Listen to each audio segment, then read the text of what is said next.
Hi everyone, welcome to our channel University Unravel. പലരും യുകെയുടെ പല ഭാഗങ്ങളിലായിട്ട് masters ചെയ്യാൻ വരുന്നു, അണ്ടർ ഗ്രാജുവേറ്റ് ചെയ്യാൻ വരുന്നു, PhD ചെയ്യാൻ വരുന്നു. അപ്പം പലർക്കും ഉണ്ടാകുന്ന ഒരു ചോദ്യമാണ് എങ്ങനെ ഈ കോഴ്സുകൾ അല്ലെങ്കിൽ ഈ കോഴ്സുകൾക്ക് വേണ്ടിയുള്ള സ്കോളർഷിപ്പുകൾ അറ്റൈൻ ചെയ്യാൻ പറ്റും, എങ്ങനെ നമുക്ക് ഈ കോഴ്സ് ചെയ്ത് കഴിഞ്ഞാൽ യുകെയിൽ ഒരു ജോലി നേടാൻ സാധിക്കും. ഇങ്ങനെയുള്ള പല ചോദ്യങ്ങൾക്കും ഒരു ഉത്തരം കണ്ടെത്തുക എന്നാണ് നമ്മുടെ ഇന്നത്തെ വീഡിയോയുടെ ഉദ്ദേശം. ഇന്നത്തെ വീഡിയോയിൽ നമ്മളോട് ചെയ്യുന്നത് Anu Mary Zakaria. Anu, thank you for joining us. Thank you. അനുവിൻ്റെ ഒരു ഇൻട്രഡക്ഷൻ പറയുകയാണെങ്കിൽ അനു 2021 ബ്രിട്ടീഷ് കൗൺസിലിന്റെ വിമൺ ഇൻ സ്റ്റെം സ്കോളർഷിപ്പ് നേടി യുകെയിലെത്തി മാസ്റ്റേഴ്സ് ചെയ്യാൻ വേണ്ടി. മാസ്റ്റേഴ്സ് ചെയ്ത് കഴിഞ്ഞ് ഇപ്പോൾ യുകെയിൽ മൾട്ടിനാഷണൽ കമ്പനിയായ ജിയിൽ വർക്ക് ചെയ്യുന്നു. നമുക്ക് അനുവിനോട് ചോദിക്കാം അനുവിന്റെ ഒരു എക്സ്പീരിയൻസ്, ബാക്കി കാര്യങ്ങൾ. അനുവിന്റെ ഒരു ബാക്ക്ഗ്രൗണ്ട് പറയാൻ പറ്റുമോ? നാട്ടില് ഏത് കോഴ്സായിരുന്നു ചെയ്തത്? ഇപ്പൊ എഞ്ചിനീയറിംഗ് ഞാനാണ് ചെയ്തതെന്ന് നമുക്ക് നേരത്തെ കോൺവെർസേഷൻ മനസ്സിലായി. അപ്പം നാട്ടിൽ ഏത് എഞ്ചിനീയറിംഗ് ആണ് പഠിച്ചത് എന്നും പറയാൻ പറ്റുമോ? നാട്ടില് ഞാൻ ഇലക്ട്രിക്കൽ ആൻഡ് ഇലക്ട്രോണിക്സ് ട്രിപ്പിൾ ആണ് ചെയ്തത്. 2011 പാസ് ഔട്ട് ആണ്. Long back. സോ അതിനുശേഷം ഞാൻ നാട്ടില് തന്നെ മാസ്റ്റേഴ്സ് ഒരെണ്ണം ചെയ്തിട്ടുണ്ടായിരുന്നു. പവർ ഇലക്ട്രോണിക്സ് ആണ്. 2014 കംപ്ലീറ്റ് ചെയ്തു and I was on teaching for next 6 years. Okay, അപ്പം നാട്ടില് മാസ്റ്റേഴ്സും കൂടെ ചെയ്ത് കഴിഞ്ഞിട്ടാണ് വീണ്ടും മാസ്റ്റേഴ്സ് ചെയ്യാൻ വന്നത്. അപ്പം നമുക്ക് അതിലോട്ട് വരാം. അപ്പം നാട്ടിൽ മാസ്റ്റേഴ്സ് ചെയ്ത് പഠിപ്പിച്ചിരിക്കുന്ന സമയത്താണ് ഇങ്ങനെയുള്ള ഓപ്പർച്യൂണിറ്റി അല്ലേ? എങ്ങനെയാണ് ഇങ്ങനെയുള്ള ഓപ്പർച്യൂണിറ്റിയിലേക്ക് എത്തിപ്പെട്ടത്?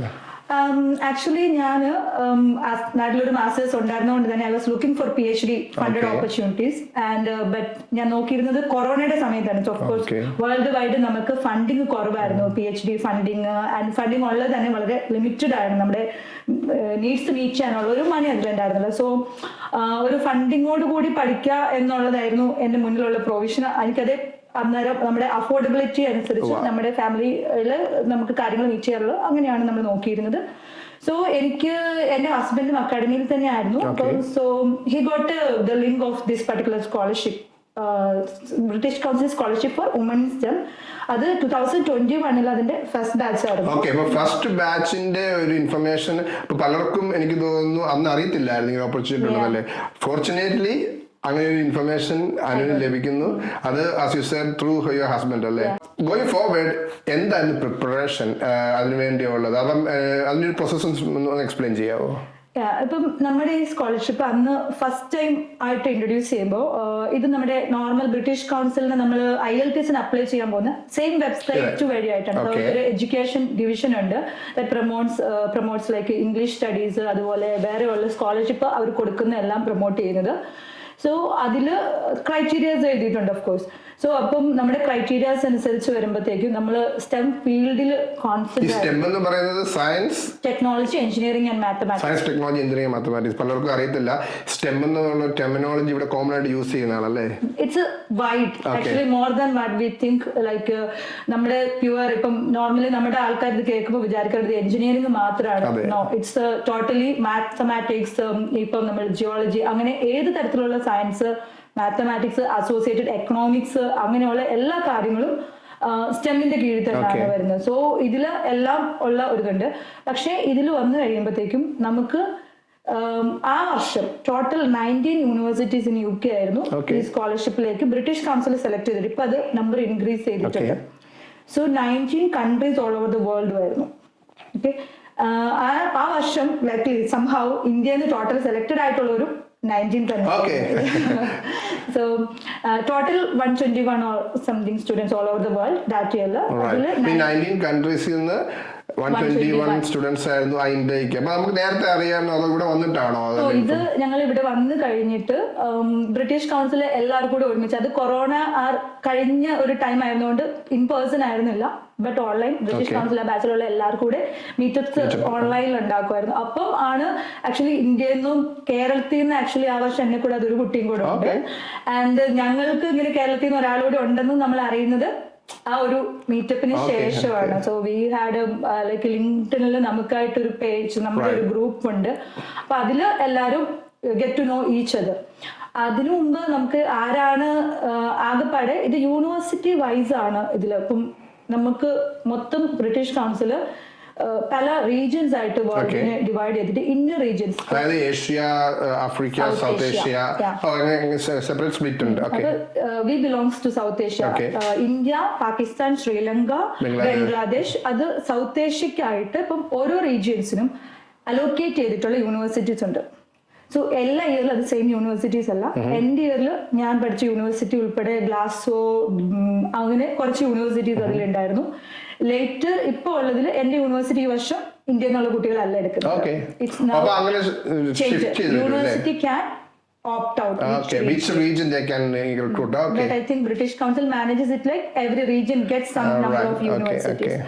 അപ്പോൾ ഇപ്പോൾ അത് വെസ്റ്റേൺ ബാൽക്കൺസ് ആണ് എൻ്റെ യൂണിവേഴ്സിറ്റി ഓപ്റ്റ് ചെയ്യുന്നത്. അപ്പൊ നമുക്കത് ബ്രിട്ടീഷ് കൗൺസിലിന്റെ വെബ്സൈറ്റിൽ നിന്ന് get the details which universities I can apply for, or my country which region I can, so our region can apply for. അപ്പോ അതില് നമ്മൾ that year we can apply through British Council website as well and through the university. And now we can apply only through the university website. Okay. അപ്പോൾ അത് change ചെയ്തു. നേരത്തെ university കൂടെയും British council കൂടി apply ചെയ്യായിരുന്നു. ഇപ്പം British കൗൺസിലിന്റെ വെബ്സൈറ്റിൽ മാത്രം അപ്ലൈ ചെയ്യാൻ പറ്റുള്ളൂ. Okay. Both are comes like പക്ഷെ അതില് നമുക്ക് ലിങ്ക് രണ്ടിടത്തുനിന്നും ഉണ്ടായിരുന്നു. പക്ഷെ ഇപ്പം അത് അതാത് യൂണിവേഴ്സിറ്റി ബിക്കോസ് സെലക്ഷൻ പ്രോസസ്സ് ചെയ്യുന്നത് യൂണിവേഴ്സിറ്റി തന്നെയാണ്. സെലക്ഷൻ പ്രോസസ്സിലേക്ക് ഒന്ന് പോയി കഴിഞ്ഞാൽ എന്തായിരുന്നു സെലക്ഷൻ പ്രോസസ്? അക്കാഡമിക് മെറിറ്റ് ആണോ, ലാംഗ്വേജിന്റെ ആണോ, അതോ അപ്ലൈ ചെയ്യുന്ന കോഴ്സിന്റെ ട്രാക്ക് റെക്കോർഡ് ആണോ, അതോ വേറെ എന്തെങ്കിലും ആണോ? എന്തായിരുന്നു അതിന്റെ ഒരു സെലക്ഷൻ പ്രോസസ്? മെയിൻ ആയിട്ട് ഒരു കാര്യം തന്നെ വരുന്നത് എല്ലാ യൂണിവേഴ്സിറ്റിയിലും ഈ പറഞ്ഞ സെലക്ഷൻ യൂണിവേഴ്സിറ്റി തന്നെ എല്ലാ കോഴ്സും നമുക്ക് അപ്ലൈ ചെയ്യാൻ പറ്റില്ല. So there are specific courses that university selected for giving this scholarship. അതായത് masters in let's say engineering അല്ലെങ്കിൽ മാസ്റ്റേഴ്സ് ഇൻ പർട്ടിക്കുലർ കോഴ്സ്, അതായത് സബ് സ്പെഷ്യലൈസേഷൻ എന്ന് പറയുന്നത് അതായത് കോഴ്സ് ആയിട്ട് തന്നെയാണ് അവർ ഡിഫൈൻ ചെയ്യുക. They say in our university we are giving this scholarship for these particular courses. ഇപ്പം അനുവിന്റെ കേസ് എടുക്കുവാണെങ്കിൽ city university MSc renewable energy and power system management ആയിരുന്നു എന്റെ കോഴ്സ്. അങ്ങനെ സ്പെസിഫിക്കലി അവർ പറഞ്ഞിരുന്നു ആ കോഴ്സിലേക്ക് മാത്രം നമുക്ക് അപ്ലൈ ചെയ്യാൻ പറ്റും. That year we had 3 courses that is giving. ഒന്ന് energy management and economics, something like that. Then ഒന്ന് ആ വർഷം AI ഉണ്ടായിരുന്നു, ഇപ്പൊ AI ഇല്ല. I think it's like AI വേറെ യൂണിവേഴ്സിറ്റി പക്ഷെ കൊടുക്കുന്നുണ്ട്. It's university can define. So they also think like AI ഭയങ്കര ഫില്ല് ചെയ്യുന്ന ഒരു കോഴ്സ് ആണ്. അവർക്ക് ഈ സ്കീം വഴി പോകേണ്ട കാര്യമില്ല, ഫീസ് കിട്ടുന്ന ഓപ്ഷൻ എക്കണോമിക് മെത്തേഡ്സ്.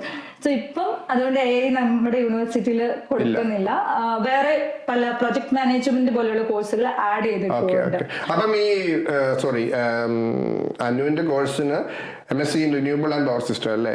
അപ്പൊ അതില് ട്രാക്ക് റെക്കോർഡ് വേണമായിരുന്നോ അതിൽ അപ്ലൈ ചെയ്യാൻ? ഇതില് we have to prove we are in the field.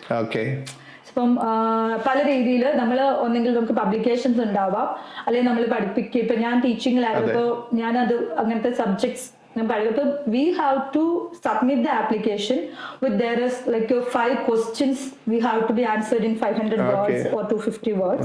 So I think the questions are how you prove yourself that you are in the field, how you prove yourself that you need this money for your further studies. പിന്നെ ചിലപ്പോ actually why these people giving us this scholarship is to benefit our കൺട്രീനെ develop ചെയ്യാൻ വേണ്ടിയിട്ടാണ്.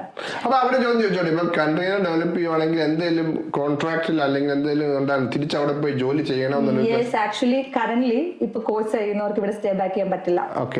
അതായത് ഈ particular scholarship കിട്ടുന്ന ആൾക്കാർക്ക് course ചെയ്ത് കഴിഞ്ഞാൽ ഇവിടെ സ്റ്റേ ചെയ്യാൻ പറ്റത്തില്ല. For 2 years they have to go back.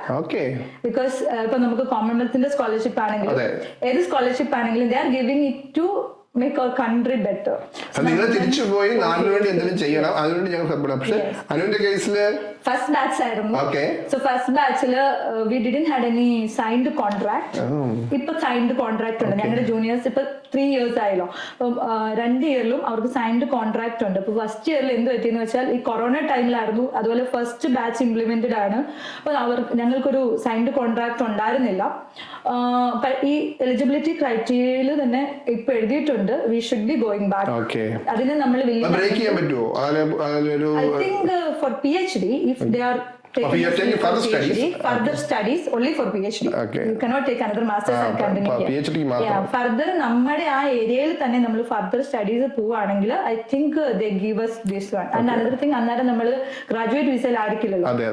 So ഏത് കോഴ്സ് ചെയ്താലും നമ്മളൊരു ഫണ്ടഡ് ആയിട്ടാണ് കോഴ്സ് ചെയ്യുന്നതെങ്കിൽ ഗ്രാജുവേറ്റ് വിസ നമ്മൾ അപ്ലൈ ചെയ്യുമ്പോൾ we should give a NOC from our sponsor. അപ്പം നമ്മുടെ സ്പോൺസർ നമുക്ക് ആ വർഷം ആർക്കും സൈൻഡ് കോൺട്രാക്ട് ഇല്ലായിരുന്നു. സോ നമുക്ക് എല്ലാവർക്കും ബ്രിട്ടീഷ് കൗൺസിൽ NOC തന്നു. അപ്പൊ ഈ സ്പോൺസർ എന്ന് പറയുന്ന ആരാണ്? ഇപ്പം ബ്രിട്ടീഷ് കൗൺസിലാണ്, അതായത് UK ഗവൺമെന്റ് ആണ് അതോ? British council is not part of എന്റെ നോളജിന്റെ കറക്റ്റ് നോളജ് ആണെങ്കിൽ it's like charitable non profitable organisation under so commonwealth കുറച്ചുകൂടി ഒഫീഷ്യൽ അതാണ് വരുന്നത്. അവർക്ക് കോമൺവെൽത്ത് കിങ്ങിന്റെ പ്രസിഡന്റ് ഒക്കെ ഇൻവൈറ്റ് ഡിന്നർ അങ്ങനെയുള്ള സ്കീംസ് ഒക്കെ ഉണ്ട്. പക്ഷെ നമുക്ക് ഇതൊന്നും വന്നിട്ടില്ല. പക്ഷെ ഇപ്പൊ എനിക്ക് ഒന്ന് മീറ്റപ്പ് ഉണ്ട് ഐ തിങ്ക്. അപ്പൊ ഇതിൽ വരുമ്പോഴത്തേക്കും ആ ഒരു ഗവൺമെന്റ് സ്ട്രക്ചർ ഇല്ല. അപ്പൊ അവർക്ക് തന്നെ അവരുടെ ഒരു എഡ്യൂക്കേഷന്റെ ഡിവിഷൻ ഉണ്ട്. അവിടുന്ന് നമുക്ക് NOC അയച്ചു തരും, ഓർ നമ്മുടെ യൂണിവേഴ്സിറ്റിക്ക് തരാം. കാരണം യൂണിവേഴ്സിറ്റിയാണ് നമ്മുടെ അക്കൗണ്ടിലേക്ക് നമ്മുടെ ഫണ്ട്സ് എപ്പോഴും. ഫണ്ടിങ്ങിലേക്ക് വരുവാണെങ്കിൽ എന്തായാലും സ്കോളർഷിപ്പിന്റെ എമൗണ്ട്, ട്യൂഷൻ ഫീസ് കവേർഡ് ആണോ, ലിവിംഗ് എക്സ്പെൻസ് കവേർഡ് ആണോ, അതോ വേറെ എന്തെങ്കിലും അപ്പം ട്രാവൽ റീമിനറേഷൻ, റീലൊക്കേഷൻ അലവൻസ്, എന്തായിരുന്നു അതിന്റെ ടോട്ടൽ പാക്കേജ്? നമ്മുടെ സ്കോളർഷിപ്പില് ഇപ്പോഴും അന്നും നമുക്ക് എന്റെ ട്യൂഷൻ ഫീസ് പ്ലസ് മന്ത്ലി നമുക്കൊരു സ്റ്റൈഫൻഡ് ഉണ്ട്. അത് ഇപ്പൊ എമൗണ്ട് കൂടിയിട്ടുണ്ട്. അത് നോർമൽ ലിവിംഗ് എക്സ്പെൻസ് UK കൂടുന്നതിനനുസരിച്ച് ആ എമൗണ്ട് കൂടുന്നുണ്ട്. സോ ദാറ്റ്സ് ലൈക്ക് ഓൾമോസ്റ്റ് അന്ന് 1300 പൗണ്ട്സ് ആയിരുന്നു. പിന്നെ നമ്മുടെ visa amount, everything, then tickets ഞങ്ങൾക്ക് യൂണിവേഴ്സിറ്റി എടുത്ത് അയച്ചു തരുമായിരുന്നു. നമുക്ക് റിട്ടേൺ ടിക്കറ്റും കൂടി തരും. പിന്നെ there is A amount for that. നമുക്ക് ഇപ്പൊ സ്റ്റഡി റിലേറ്റഡ് ആയിട്ടുള്ള സാധനങ്ങൾ എന്തെങ്കിലും പർച്ചേസ് ചെയ്യണം, മെറ്റീരിയൽസ്, പ്രിന്റിങ്, എന്തെങ്കിലും ട്രിപ്പുകൾ, ഇപ്പൊ കോൺഫറൻസിന് അങ്ങനെയൊക്കെ പോകുന്നത് that is not too much. 750 pounds നമ്മൾ നാട്ടിൽ പറയുമ്പോൾ കൂടുതലാണ്. പക്ഷേ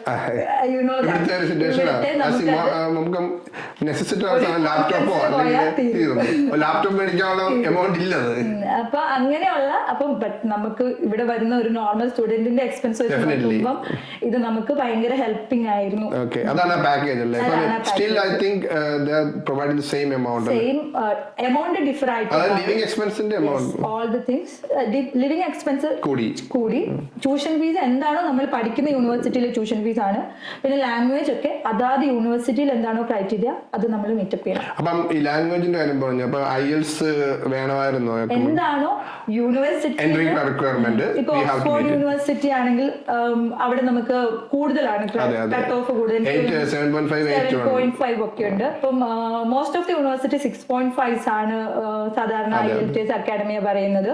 അപ്പം ഡിപ്പെൻഡ് ഓൺ യൂണിവേഴ്സിറ്റിയിലെ അഡ്മിഷൻ നമ്മൾ അവിടുത്തെ ക്രൈറ്റീരിയ അനുസരിച്ച് തന്നെ ഫോളോ ചെയ്ത് അഡ്മിഷൻ കിട്ടണം. ദെൻ ചില യൂണിവേഴ്സിറ്റികൾ ഈ ആപ്ലിക്കേഷൻ സബ്മിറ്റ് ചെയ്തതിന് മാത്രം ഇവാലുവേറ്റ് ചെയ്ത് എടുക്കാറുണ്ട്. സിറ്റി യൂണിവേഴ്സിറ്റിയിൽ അന്നും ഇപ്പോഴും ഇന്റർവ്യൂ ഉണ്ട്.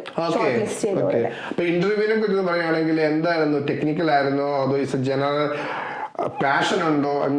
ഞാൻ പലയിടത്തും കേട്ടിട്ടുള്ളത് ഇവിടുത്തെ ഇന്റർവ്യൂസ് നോക്കുന്നത് നമുക്ക് ആ കോഴ്സിനോട് ഒരു പാഷൻ ഉണ്ടോ എങ്കിൽ he or she is fit for that position. അങ്ങനെ ഇന്റർവ്യൂ ആണോ ടെക്നിക്കൽ പ്ലസ് ദിസ് ആയിരുന്നു? ഞങ്ങൾക്ക് ഫോർ മൈ ഇന്റർവ്യൂ നമുക്ക് ടെക്നിക്കൽ ആയിട്ട് യൂണിവേഴ്സിറ്റിയുടെ ആ കോഴ്സിന്റെ ഡയറക്ടർ ഉണ്ടാവും. അത് കൂടാതെ ഈ സ്കോളർഷിപ്പ് ഹാൻഡിൽ ചെയ്യുന്ന ഡീൻ ഉണ്ടായിരുന്നു, PG ഡീൻ. അപ്പം PG ഡീൻ നമ്മളെ കുറിച്ച് നമ്മൾ റിട്ടേൺ ബാക്ക് ചെയ്യുന്ന കഴിഞ്ഞാൽ നമ്മുടെ നാട്ടിൽ എന്ത് ചെയ്യും, how we go develop our society എന്നുള്ള ക്വസ്റ്റ്യൻ അത് നമ്മൾ സബ്മിറ്റ് ചെയ്യുന്ന ആൻസേഴ്സിലും ഉണ്ട്. നമ്മൾ എങ്ങനെയാണ് transfer back to your country or how you develop your community. ഇപ്പം ഫോർ എക്സാമ്പിൾ ഞാനിപ്പം ഗിവിംഗ് ഇന്റർവ്യൂ, സോ ഇപ്പം ഞാന് it's my commitment to my scholarship. എനിക്ക് ബാക്കിയുള്ളവരെയും ഇതുപോലെ ഇതിലേക്ക് ബ്രിങ് ചെയ്യാൻ പറ്റുക എന്നുള്ളത്, അങ്ങനെയുള്ളതൊക്കെ as part of this നമുക്ക് പറയാം. I give this information to others. അതൊക്കെ അതിൽ വരും. ഇതെല്ലാം കൗണ്ട് ചെയ്യപ്പെടുന്നു എന്നാണ് എന്റെ വിശ്വാസം. ടെക്നിക്കലില് കുറച്ച് ക്വസ്റ്റ്യൻസ് ഉണ്ടായിരുന്നു. നമ്മുടെ നോർമൽ സബ്ജക്ട് വൈസ് നമ്മുടെ എക്സ്പീരിയൻസിലുള്ള നോർമൽ ടെക്നിക്കൽ ക്വസ്റ്റ്യൻസ് ഉണ്ടായിരുന്നു. ഇങ്ങനത്തെ ക്വസ്റ്റ്യൻസ് ഉണ്ടായിരുന്നു. ഈ വുമൺ സ്റ്റെം എന്ന് പറയുന്നത് ഇപ്പൊ ഈ പലരും ഇതൊരു വുമന് വേണ്ടി മാത്രമുള്ള സ്കോളർഷിപ്പാണ്. അതെ. അപ്പം ഇത് ഇപ്പം പറഞ്ഞ റീജിയൻസ്, പല റീജിയൻസ് ഉണ്ട്, അവിടെ നിന്നുള്ള ആർക്ക് വേണം അപ്ലൈ ചെയ്യാം എന്നുള്ളതല്ലേ? ആർക്ക് വേണേ അപ്ലൈ ചെയ്യാം, വുമൻസിന് അല്ലെ? അതിനകത്ത് ഏജ് ക്രൈറ്റീരിയ ഉണ്ടോ? ഏജ് ക്രൈറ്റീരിയ ഇല്ല. ബട്ട് ഇങ്ങനെ നമുക്ക് ആ മാസ്റ്റേഴ്സിനുള്ള ഒരു ഏജ് ക്രൈറ്റീരിയ ഇല്ല. യൂണിവേഴ്സിറ്റിയുടെ എൻട്രി റിക്വയർമെന്റ് എന്താണോ അത്രേ ഉള്ളൂ. ബാച്ചിലേഴ്സ് വേണമെന്നുണ്ട്, ബാച്ചിലേഴ്സ് അതാണ് മെയിൻ ആയിട്ടുള്ളത്. ഓക്കെ, ഗോയിങ് ഫോർവേഡ് ഇപ്പം നാട്ടില് ബിടെക് കഴിഞ്ഞു അല്ലെങ്കിൽ അണ്ടർ ഗ്രാജുവേറ്റ് കഴിഞ്ഞു മാസ്റ്റേഴ്സും ചെയ്തു, ഇവിടെ വന്ന് മാസ്റ്റേഴ്സ് ചെയ്യുന്നു. ഇപ്പൊ നാട്ടിൽ പഠിച്ചൊരു എഞ്ചിനീയറിംഗിന്റെ കരിക്കുലം കോഴ്സ് സ്ട്രക്ചർ ആയിരുന്നു ഇവിടെ ചെയ്തപ്പോഴത്തേനും എന്തായിരുന്നു വ്യത്യാസം? അത് അഡാപ്റ്റ് ചെയ്യാൻ പറ്റിയോ? ഇപ്പം നമുക്കറിയാം നാട്ടില് മാസ്റ്റേഴ്സ് നോർമലി നമ്മൾ 2 ഇയർ എടുത്ത് പഠിക്കാണ്. സോ നമുക്ക് മോർ ലൈക്ക് 1 ഇയർ നമുക്ക് നോർമലി ബിടെക് പഠിക്കുന്ന പോലെ കുറേ സബ്ജക്ട്സ് പഠിച്ചു പോകുന്നുണ്ട്. സോ ഞാൻ ഇവിടെ മാസ്റ്റേഴ്സ് ചെയ്തപ്പം ആ 1 ഇയർ ആണ് എന്റെ കോഴ്സ്. ചില യൂണിവേഴ്സിറ്റി 2 ഇയർ ഉണ്ട്, ബട്ട് എന്റെ യൂണിവേഴ്സിറ്റി 1 ഇയർ തന്നെ ആയിരുന്നു. ഈ സ്കോളർഷിപ്പും 1 ഇയർ മാസ്റ്റേഴ്സിലേക്കാണ്. അതിൽ നമുക്ക് 3 സെമസ്റ്റേഴ്സ് ആണ്. വളരെ സ്പെസിഫിക് ആയ വളരെ ഫോക്കസ്ഡ് ആയിട്ട് എനിക്ക് എന്റെ യൂണിവേഴ്സിറ്റി പേഴ്സണൽ ആയിട്ട് ഫീൽ ചെയ്താണ് ഇൻഡസ്ട്രി ബേസ്ഡ് ആയിട്ട് കോഴ്സസ് ആണ്. So we get more information about what is happening in the real world എന്നുള്ളത്. എനിക്ക് നാട്ടിൽ നമ്മൾ പഠിച്ചപ്പോഴത്തെ ഒരു മെയിൻ ഡിഫറൻസ് നമ്മൾ ബുക്കിൽ നിന്ന് പഠിക്കുകയാണ്. നമ്മൾ പഠിപ്പിക്കുന്നതും I was in teaching. So നമ്മള് ബുക്കിൽ നിന്ന് പഠിക്കാൻ വേണ്ടി ടീച്ചർമാർ പഠിക്കുന്നു, ദേ പാസ് ഇറ്റ് ഓൺ. സോ ഇവര്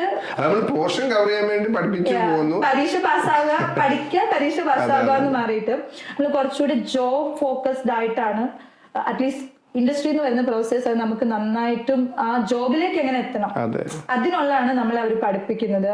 പിന്നെ course works are really important. നമ്മുടെ നാട്ടില് നമ്മൾ അസൈൻമെന്റിനൊന്നും കുട്ടികളെ തോപ്പിക്കാറില്ല. ലൈക്ക് നോർമലി നമ്മൾ അതിനൊരു മിനിമം മാർക്ക് കൊടുക്കും, വിടും.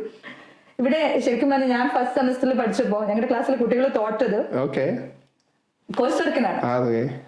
അവരത് വളരെ പിടിച്ചിട്ട് നല്ല വർക്ക്, ഹെവി വർക്കും തരും. ആ നന്നായിട്ട് തന്നെ നമ്മളത് ചെയ്യാനും ഉണ്ട്. പ്രത്യേകിച്ച് ചില സബ്ജക്ട്സിനൊക്കെ നല്ല ഹെവി കോഴ്സ് വർക്ക് ആയിരുന്നു. അത് ഒരു റിയൽ വേൾഡിൽ പോയിട്ട് നമ്മൾ പുതിയതായിട്ട് ലേൺ ചെയ്ത് അതിന്റെ പ്രസന്റേഷൻ ഒക്കെ മാർക്ക് ഉണ്ടെന്ന് പറഞ്ഞാൽ ദാറ്റ് ഈസ് സ്പെസിഫിക്. അത് ഇമ്പോർട്ടന്റ് ആണ്. Course work is really important. അത് നമുക്ക് കുറച്ചുകൂടി നന്നായിട്ട് നമ്മൾ ചെയ്യുവാണെങ്കിൽ that gives us a lot of learning. Like ഒരു ഇൻഫർമേഷൻ നോളജ് ഭയങ്കരമായിട്ട് നമുക്ക് കൂടുന്ന ഒരു ഇതാണ് ഈ കോഴ്സ് വർക്ക് നന്നായിട്ട് ചെയ്യുവാണെങ്കിൽ നമുക്കുള്ളത്. എല്ലാ യൂണിവേഴ്സിറ്റിയിലും ഐ ഡോണ്ട് നോ, ബട്ട് ഞങ്ങളുടെ യൂണിവേഴ്സിറ്റിയിൽ കോഴ്സ് വർക്ക് വളരെ സ്ട്രിക്റ്റ് ആയിരുന്നു. അതൊരു കീ പോയിന്റ് ആണല്ലേ, നമ്മൾ നാട്ടിൽ ചെയ്തവർ കമ്പയർ ചെയ്യുമ്പോൾ ഇവിടെ അങ്ങനെ ഒരു ഓപ്പർച്യൂണിറ്റി. ബുക്ക് ബേസ്ഡ് ആണ് അസൈൻമെന്റ്സ് ഒക്കെ കൊടുക്കുന്നത്. മാസ്റ്റേഴ്സിന്റെ സെക്കൻഡ് ഇയർ പ്രോജക്ട് നമ്മൾ നാട്ടിൽ നന്നായിട്ട് ചെയ്യും. അത്രയും ഹൈ പ്രോജക്ട്സ് നമ്മൾ ഇവിടെ എക്സ്പെക്ട് ചെയ്യുന്നില്ല. കാരണം 3 months ആണ് നമ്മുടെ ഇവിടെ പ്രോജക്ട്. നാട്ടിൽ 1 ഇയർ പ്രോജക്റ്റാ. അപ്പൊ നമുക്കത് ലൈറ്റ് ആയിട്ടാ തോന്നാറ്. നാട്ടിൽ മാസ്റ്റേഴ്സ് ചെയ്തവർക്ക് ഇവിടുത്തെ മാസ്റ്റേഴ്സ് പ്രോജക്ട് ഭയങ്കര ഹെവി ആയിട്ട് തോന്നത്തില്ല. കാരണം 3 months ഒരു ചെറിയ വർക്ക് അവർ എക്സ്പെക്ട് ചെയ്യുന്നുള്ളൂ. പക്ഷെ കോഴ്സ് വർക്ക് കൺസിഡറബിൾ ആണ്. നമുക്ക് നാട്ടിൽ നമ്മളൊരു അസൈൻമെന്റ് ചെയ്യുന്ന ആ ഒരു ഈസിനെസ്സിൽ നമുക്ക് കാണാനും പറ്റില്ല. മാർക്കിംഗ് ഒക്കെ അതുപോലെ സ്ട്രിക്റ്റിംഗ് ആണ്. അതായത് സൈറ്റേഷൻസ് ഒക്കെ നമ്മൾ അതുപോലെ ദാറ്റ് ഈസ് വെരി ഇമ്പോർട്ടന്റ്. നമുക്ക് മറ്റേ പ്ലഗാരിസം ഈസ് വെരി വെരി സ്ട്രിക്റ്റ്. അതെ. അപ്പം അതൊക്കെ എനിക്ക് തോന്നുന്നു ഫ്യൂച്ചറിൽ പഠിക്കാൻ വരുന്നവർക്കുള്ള ഒരു നല്ലൊരു ഇമ്പോർട്ടന്റ് ടിപ്പാണ്. നിങ്ങൾ ഫോക്കസ് ചെയ്യേണ്ടത് കോഴ്സ് വർക്ക്, അതിന്റെ സ്ട്രക്ചർ അവർ തരും, അതനുസരിച്ച് എക്സാക്ട്ലി ഫോളോ ചെയ്യാൻ വളരെ കറക്റ്റ് ആയിട്ട് തന്നെ എന്തിന് മാർക്ക് കൃത്യം തരുന്നു എന്നുള്ളത് അവർ ഡിഫൈൻ ചെയ്യും. And they keep on that. അത് വേറെ മാർക്ക് കൂട്ടി നമ്മളെ ചുമ്മാ കയറ്റി വിടാന്ന് അവർ വിചാരിക്കുന്നില്ല. Okay, that's good. Moving forward, I think നാട്ടിൽ പഠിച്ചു, അഗൈൻ അവിടെ ജോലി ചെയ്തു, യുകെയിലോട്ട് മൂവ് ചെയ്തു അല്ലേ? Moving from a country of your comfort zone to new country, ഒരു കൾച്ചറൽ ഷോക്ക് ഉണ്ടാകാം. അതായത് കൂടെ പഠിക്കുന്ന സ്റ്റുഡൻസ് പല രാജ്യങ്ങളിൽ നിന്നുള്ളവരാണ്. ഇങ്ങനെയുള്ള എന്തെങ്കിലുമൊക്കെ ചലഞ്ചസ് ഫേസ് ചെയ്തിട്ടുണ്ട്. അപ്പൊ അതിനെ എങ്ങനെ മാനേജ് ചെയ്യാൻ പറ്റും? എസ്പെഷ്യലി ആസ് എ വുമൺ അല്ലെ, നാട്ടിൽ മാരീഡ് ആണ്, മെന്റൽ സ്ട്രെസ് ഉണ്ട്, മൂവ് ചെയ്ത് നിൽക്കുന്നുണ്ട്. ഇപ്പൊ എങ്ങനെയായിരുന്നു ഒരു ഇനീഷ്യൽ ഫേസ് കവർ ചെയ്ത്? ഇപ്പം അതെ, ഞാൻ പഠിച്ചത് ലണ്ടനിലാണ്.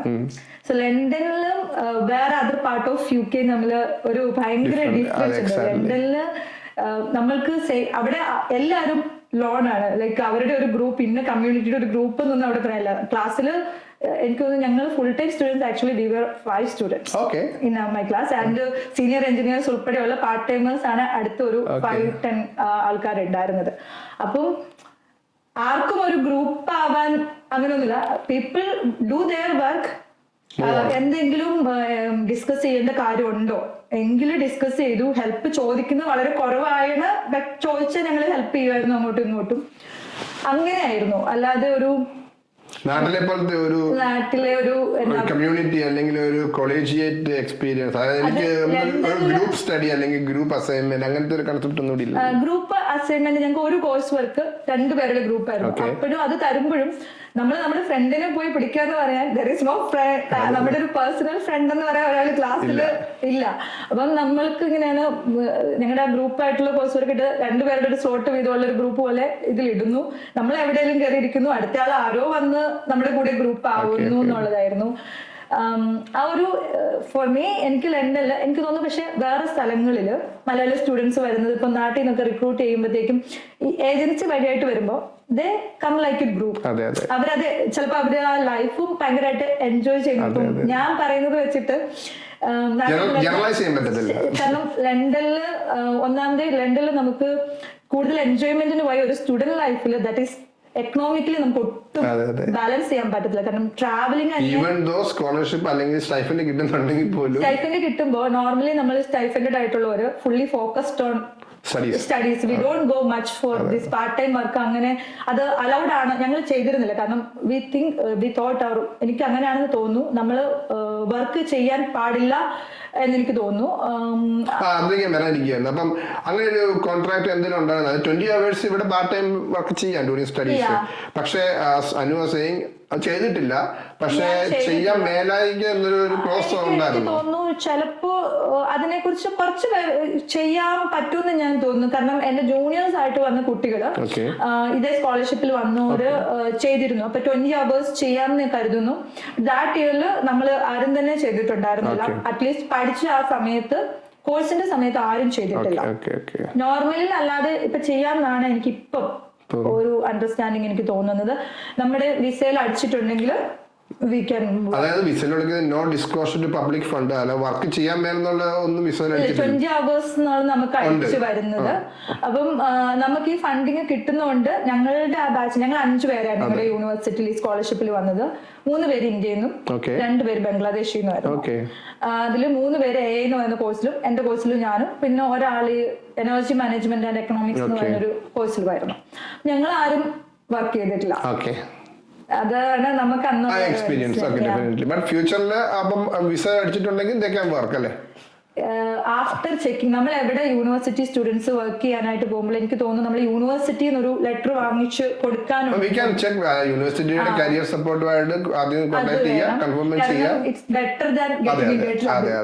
ഇവിടെ അതൊക്കെ പിടിച്ചു കഴിഞ്ഞാൽ ഭയങ്കര പ്രശ്നമാണ്. നല്ലൊരു അഡ്വൈസ് ആണത്. അക്കോമഡേഷൻ ലണ്ടൻ അല്ലേ, അതൊരു ചലഞ്ചാണ്. എവിടെ എല്ലായിടത്തും UK എല്ലായിടത്തും ചലഞ്ചാണ്, പക്ഷേ ലണ്ടനില് ചലഞ്ച്. ഞങ്ങളുടെ university accommodation itself was £1,000 per month. അതായത് കിട്ടുന്ന സ്റ്റൈഫൻഡിന്റെ 90% കൂടുതൽ. But I was not staying in university accommodation. കാരണം നമ്മള് ഫാമിലിയും കൂടി ടേക്ക് കെയർ ചെയ്യുന്ന ഒരു ഇതിലേക്കായിരുന്നു നമ്മൾ പഠിക്കാൻ വരുന്നത്. അപ്പം ഞാന് വേറൊരു സിസ്റ്റേഴ്സിന്റെ ഒരു ഹോസ്റ്റലായിരുന്നു. അതൊരു സ്പാനിഷ് കോൺഗ്രേഷൻ റൺ ചെയ്യുന്ന ഒരു ഹോസ്റ്റലാണ്. But it was on the poshest place of London, like near to 5 minutes walk away from Kensington Palace. ഭയങ്കര റോയൽ ബോറോ ആണ് കെൻസിംഗ്ടൺ. അതായത് ലണ്ടൻ പൊതുവെ ക്ലീൻ അല്ല എന്ന് പറയുന്നത്. But this particular borough is very clean and comparatively more safer.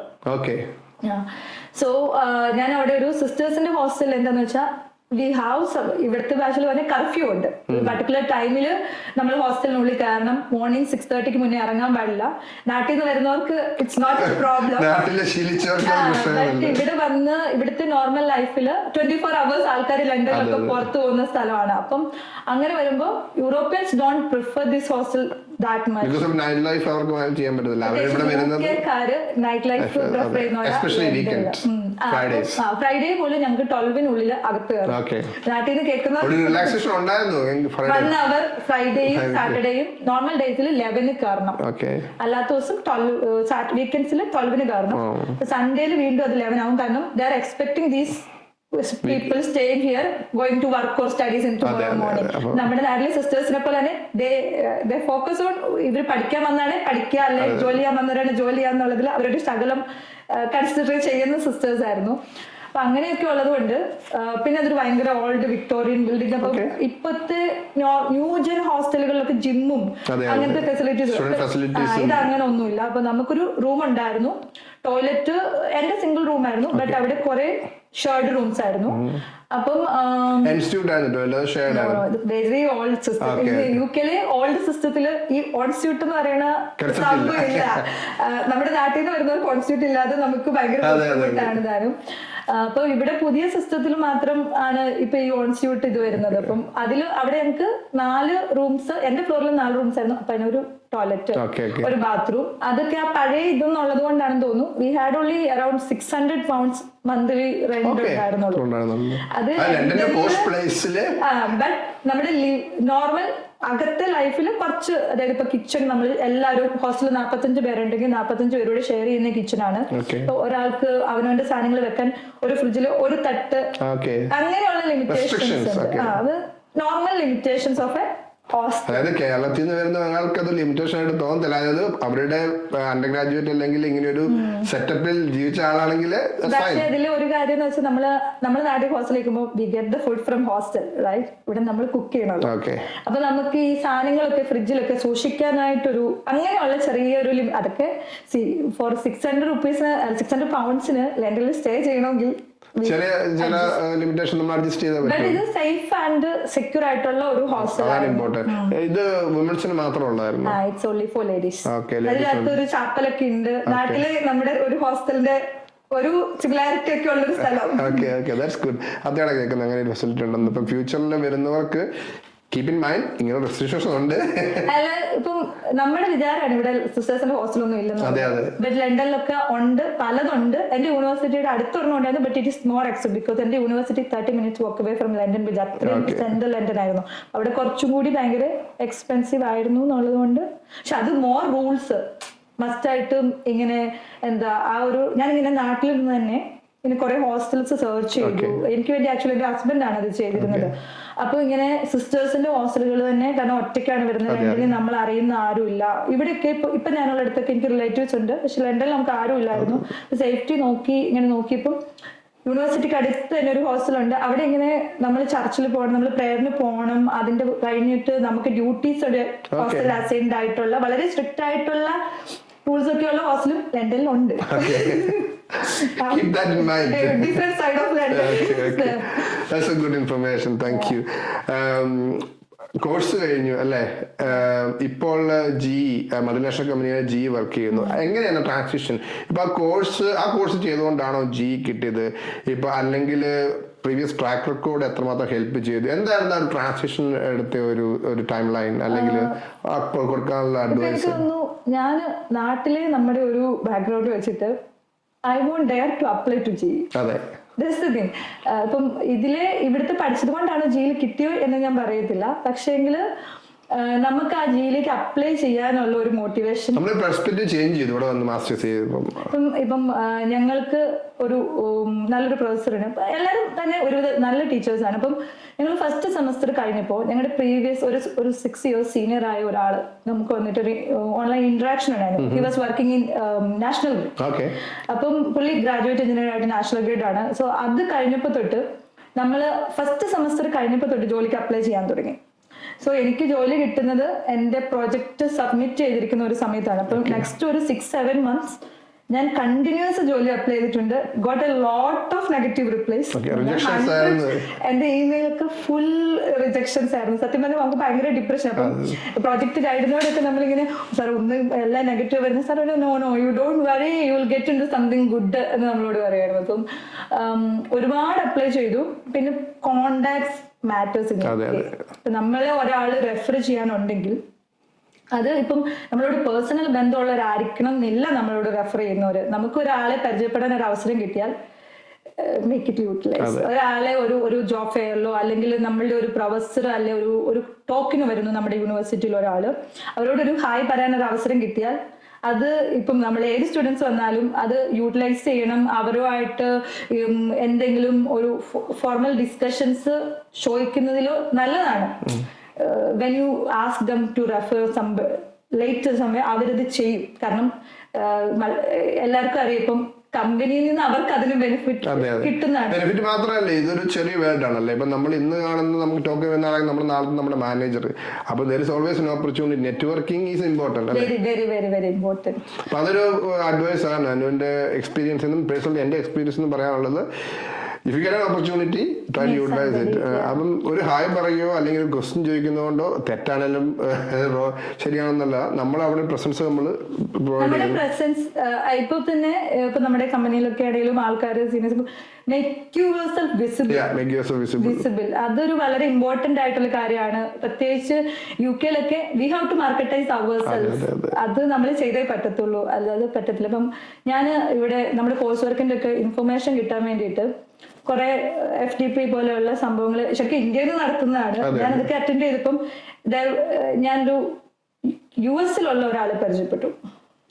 And she use to help me practice for my interviews. അത്രയും supportive ആയിട്ട് നമുക്ക് ഒരു ബന്ധമില്ലാത്ത ആൾക്കാർ ചിലപ്പം വരും, അത് യൂട്ടിലൈസ് ചെയ്യാം. എനിക്ക് അതിനെ കണക്ട് ചെയ്ത ക്വസ്റ്റ്യൻ, അന്നു ഇപ്പോൾ ഒരുപാട് ആക്റ്റീവ് ആണ് ഈ നെറ്റ്വർക്കിംഗ് ഇവന്റ്സ്. വെരി റീസെന്റ് ഞാൻ കണ്ടു IIT-യുടെ വെസ്റ്റ് മിഡ്ലൻഡ്സിന്റെ ഒരു ഇവന്റിൽ പ്രസന്റ് ചെയ്യുന്നു. ഹൗ ഓൾറെഡി പറഞ്ഞു it's important, but how important is it for A future growth, ഒരു കരിയർ ഗ്രോത്തിന് ഈ നെറ്റ്വർക്കിംഗ് എത്ര ഇമ്പോർട്ടന്റ് ആണ്? എനിക്ക് തോന്നുന്നു ജിബിൻ എന്നെക്കാളും നന്നായിട്ട് അതിൽ പറയാനായിട്ട് പറ്റും. ഞാനിപ്പം കരിയറിൽ ഇപ്പൊ ഇൻഡസ്ട്രിയിലേക്ക് ഞാൻ സ്വിച്ച് ചെയ്തേ ഉള്ളൂ, ജസ്റ്റ് ബിഗിനിങ് ആണ്. ബട്ട് എനിക്ക് കിട്ടുന്ന അഡ്വൈസ് ഞാനത് അനുസരിച്ച് പെരുമാറാൻ ശ്രമിക്കും. എന്നോട് എന്നെ ആൾക്കാർ പറയാറുണ്ട് മേക്ക് യുവർ സെൽഫ് വിസിബിൾ, നമുക്കൊരു ഓപ്പർച്യൂണിറ്റി ഈ ഇവന്റിൽ പാർട്ടിസിപ്പേറ്റ് ചെയ്യൂ, യു ക്യാൻ ടേക്ക്. ഇപ്പൊ എനിക്കൊരു പബ്ലിഷ്ഡ് പേപ്പർ ഉണ്ടായിരുന്നു, അതാണ് ഞാൻ പ്രസന്റ് ചെയ്തത്. അപ്പൊ അത് അതിന്റെ ഒഫീഷ്യൽ പ്രസന്റേഷൻ കഴിഞ്ഞാണ്, അത് പേപ്പർ ഓൾറെഡി പബ്ലിഷ്ഡ് ആണ്. ബട്ട് ഒരു ഇവന്റിന് ഒരാൾ നമ്മളെ പുഷ് ചെയ്യുമ്പോൾ നമ്മളത് ബാക്കിലേക്ക് പോവാതെ അതിനൊരു പ്രസന്റ് ചെയ്യാൻ പറ്റുമ്പോൾ അതിൽ വേറെ കുറെ ആൾക്കാർ നമ്മളെ അറിയുവാണ്. തീർച്ചയായിട്ടും. അപ്പം അവര് വിചാരിക്കും ഈ ആൾക്ക് ഈ ഏരിയയിൽ നോളജ് ഉണ്ട്. അത് ബാക്കിയുള്ളവർക്ക് അറിയുന്നതാണ് ഫർദർ നമുക്കൊരു മൂവ് ഓൺ ചെയ്യണമെങ്കിലും. അതുപോലെ തന്നെ നമുക്ക് നമ്മളെ തന്നെ ഇതിങ്ങനെ പറയാൻ പറ്റുന്ന ഒരാളാണ്. അങ്ങനെ നമ്മളിപ്പോ ഇവിടെ നിന്നല്ല, നാട്ടിലാണെങ്കിലും അതങ്ങനെ തന്നെയാണല്ലോ. ആരാണോ ഇപ്പം ഒരു കുട്ടി സ്കൂളിലാണെങ്കിലും ഒരു 2 സ്പീച്ച് പറയുന്ന ഒരു കുട്ടീനെ ആയിരിക്കും ആനിവേഴ്സറിക്ക് ടീച്ചർ ഇവർക്ക് ഇത് ചെയ്യാൻ പറ്റുമായിരിക്കും എന്ന് വിചാരിക്കുന്നത്. ഗ്ലോബലി ആപ്ലിക്കബിൾ ആയിട്ടുള്ള ഒരു കേസ് ആണല്ലേ. That's good. I think another good point. Final ഇപ്പം മാസ്റ്റേഴ്സ് കഴിഞ്ഞു, 2 മാസ്റ്റേഴ്സ് കഴിഞ്ഞു. Further studies, PhD further സ്റ്റഡീസിലേക്ക് aspiration ഉണ്ടോ, അതോ ഇൻഡസ്ട്രിയിൽ തന്നെ കണ്ടിന്യൂ ചെയ്യാനാണോ താല്പര്യം? ഇൻഡസ്ട്രി എന്റെ ഒരു പേഴ്സണൽ ആയിട്ടുള്ള ഇതെന്ന് പറഞ്ഞാൽ എനിക്ക് ഇൻഡസ്ട്രിയിൽ നിന്നുകൊണ്ട് ഒരു വിസിറ്റിംഗ് ലെക്ചർഷിപ്പിലേക്കൊക്കെ പോകാൻ കുറച്ച് താല്പര്യമുള്ളത്. കാരണം I was in teaching four 6 years. ഇപ്പൊ ടീച്ചിങ്ങിന്റെ ഒരു പ്രത്യേകത എന്ന് പറഞ്ഞാൽ നമ്മൾ ഇൻഡസ്ട്രിയിൽ നമ്മൾ വർക്ക് ചെയ്യുന്ന ഒരു ഏരിയയിൽ മാത്രം ഫോക്കസ് ചെയ്ത് നമ്മൾ വർക്ക് ചെയ്യുന്നത്. ഇപ്പൊ നമ്മൾ ടീച്ചിങ്ങിൽ പോയി കഴിയുമ്പോൾ നമുക്ക് ഒരു ജനറൽ ആയിട്ടുള്ള കുറച്ച് കാര്യങ്ങൾ കിട്ടും. പല സബ്ജക്റ്റിനെ കുറിച്ച് ഒരു ജനറൽ ആയിട്ടുള്ള ഒരു മിനിമം നോളജിൽ നമ്മൾ എപ്പോഴും അതിൽ നിൽക്കും. അതുപോലെ നമ്മൾ ഇൻഡസ്ട്രിയിൽ നിന്ന് പോയി ഒരാൾ പഠിപ്പിക്കുമ്പോൾ കുട്ടികൾക്ക് അത് ഭയങ്കര അപ്രീസിയേഷനും നമുക്ക് ചെയ്യാൻ പറ്റുന്നത് ഭയങ്കര നല്ല കാര്യമെന്ന് ഞാൻ പറയും. എന്നെ ഇപ്പം പഠിപ്പിച്ച ഇൻഡസ്ട്രിയൽ ആയിട്ടുള്ള പ്രൊഫസേഴ്സിന്റെ ആ ഒരു ഇത് കണ്ടാണ് എനിക്കൊരു ഇൻഡസ്ട്രിയിൽ വർക്ക് ചെയ്യണം, ഇങ്ങനെ ഒരു ഫീൽഡ് നമ്മളെ കൊണ്ട് പറ്റും, നമ്മളെ പോലെ ഉള്ളവരാണ് ഈ ഇൻഡസ്ട്രിയിൽ പോയിട്ട് ഇങ്ങനെ ചെയ്യുന്നതെന്നുള്ള ഒരു വ്യൂ നമ്മുടെ തലയിൽ വന്നത് ഇവര് കാരണമാണ്. സോ എനിക്ക് അങ്ങനെ PhD ചെയ്യണം, ഇമ്മീഡിയറ്റ് ആയിട്ടല്ല, ഫ്യൂച്ചറിൽ PhD ചെയ്യുക, ഒരു വിസിറ്റിംഗ് ലെക്ചർ ആകുക എന്നൊക്കെയുള്ളതാണ് എന്റെ പേഴ്സണൽ ആയിട്ട്. Very good, all the best for that. Before signing off, എന്ത് അഡ്വൈസ് ഇപ്പൊ വിമൻ ഇൻ സ്റ്റെം സ്കോളർഷിപ്പോടുകൂടി UK വന്നു, UK-യിൽ നല്ല പ്രസ്റ്റീജിയസ് ആയിട്ടുള്ള ഇൻഡസ്ട്രിയിൽ ജോയിൻ ചെയ്തു, എന്ത് അഡ്വൈസ് ആണ് ഇപ്പം അനുവിനെ കേൾക്കുന്ന ആൾക്കാർക്ക് കൊടുക്കാനുള്ളത്? ഇപ്പോൾ അതിപ്പം not limited to women or ladies, general ആയിട്ടുള്ള സ്റ്റുഡൻസ് കമ്മ്യൂണിറ്റിക്ക്, ഇന്റർനാഷണൽ സ്റ്റുഡൻറ് കമ്മ്യൂണിറ്റിക്ക് എന്ത് അഡ്വൈസ് ആണ് കൊടുക്കാനുള്ളത്? നിങ്ങൾ ഇവിടെ പഠിക്കാൻ വന്നു കഴിയുമ്പോൾ ഫോക്കസ് ഓൺ യുവർ സ്റ്റഡീസ്. നിങ്ങൾ എൻജോയ് ചെയ്യണം, എല്ലാം ചെയ്യണം, ഫോക്കസ് ഓൺ ദ സ്റ്റഡീസ്. പിന്നെ നിങ്ങൾക്ക് ഒരുപാട് റിജക്ഷൻ കിട്ടും ജോലിക്ക് അപ്ലൈ ചെയ്യുമ്പോൾ. കണ്ടിന്യൂസ് ആയിട്ട് അപ്ലൈ ചെയ്യാം, കിട്ടും. Finally there will be A job for you. അത് എനിക്കറിയാം കുറേ പേര് എന്താണ് നമ്മുടെ അവര് MTech മാസ്റ്റേഴ്സ് ഒക്കെ മെക്കാനിക്കൽ ചെയ്തിട്ട് പിന്നെ പോയിട്ട് കെയറിലേക്ക് മാറിയിട്ട് ഇപ്പൊ നാട്ടിലൊരു ഇംപ്രഷൻ ഉണ്ട് ഇവിടെ വന്നു കഴിഞ്ഞാൽ കെയറർ ഒക്കെ ആയിട്ട് ജോലി കിട്ടും but it won't be on your area. Professional ഏരിയയിൽ അല്ലെങ്കിൽ അവർ അപ്ലൈ ചെയ്യാത്ത കൊണ്ടാണെന്ന് അവർ അപ്ലൈ ചെയ്തിട്ട് കാണും 1, 2, 3 അപ്ലൈ ചെയ്തിട്ട് കാണും. ഇപ്പൊ ഞാൻ സ്വന്തമായിട്ട് പറഞ്ഞു കഴിഞ്ഞാൽ ഞാനൊരു ലിങ്ക്ഡ്ഇനിൽ മാത്രം 370 ആപ്ലിക്കേഷൻസ് എങ്കിലും അയച്ചിട്ടുണ്ട്. എല്ലാവർക്കും ചിലർക്ക് ഫസ്റ്റ് ഇതിൽ കിട്ടും ബട്ട് കീപ് ഓൺ അപ്ലൈ. അത് എപ്പോഴെങ്കിലും ചിലപ്പോൾ നമ്മുടെ CV ഒന്ന് മോഡിഫൈ ചെയ്യേണ്ട ആവശ്യം കൊണ്ടായിരിക്കും, ചിലപ്പോൾ നമ്മൾ ജനറൽ ആയിട്ട് ഒരേ CV എല്ലായിടത്തും അയക്കുന്നതുകൊണ്ടായിരിക്കും. നമ്മൾ അതിനുവേണ്ടി ഇറങ്ങി തിരിച്ച് ഫോക്കസ്ഡ് ആയിട്ട് വർക്ക് ചെയ്താൽ ഒരു ദിവസം നമുക്കത് കിട്ടും. Definitely there will be a result. അപ്പം എല്ലാവിധ ആശംസകളും and thank you for spending this advice. Thank you for selecting me for this interview. അല്ല, നമ്മുടെ ഉദ്ദേശം തന്നെയാണ്. സോ ഇങ്ങനെയുള്ള അഡ്വൈസുകൾ ഫ്യൂച്ചർ സ്റ്റുഡൻസ്, ഇന്റർനാഷണൽ സ്റ്റുഡൻസിന് പ്രൊവൈഡ് ചെയ്യുക. നിങ്ങൾക്ക് എന്തെങ്കിലും ചോദ്യം ഉണ്ടെങ്കിൽ കമന്റ് ആയിട്ട് ചെയ്യാം. I will personally reach out to Anu and try to respond to your comments and in the future all the best for your future endeavors. നിങ്ങളുടെ സ്കോളർഷിപ്പുകളെ പറ്റി കൂടുതൽ അറിയാനും ഇങ്ങനെയുള്ള എക്സ്പീരിയൻസ്ഡ് ആയിട്ടുള്ള ആൾക്കാർ ഇവിടെ നിന്ന് പഠിച്ച് ഇവിടെ നിന്ന് ജോലി മേടിച്ച ആൾക്കാരെ കുറിച്ചുള്ള കൂടുതൽ ഇന്റർവ്യൂസും കാണാനും please subscribe the channel and looking forward to see you on the next video. Thank you very much.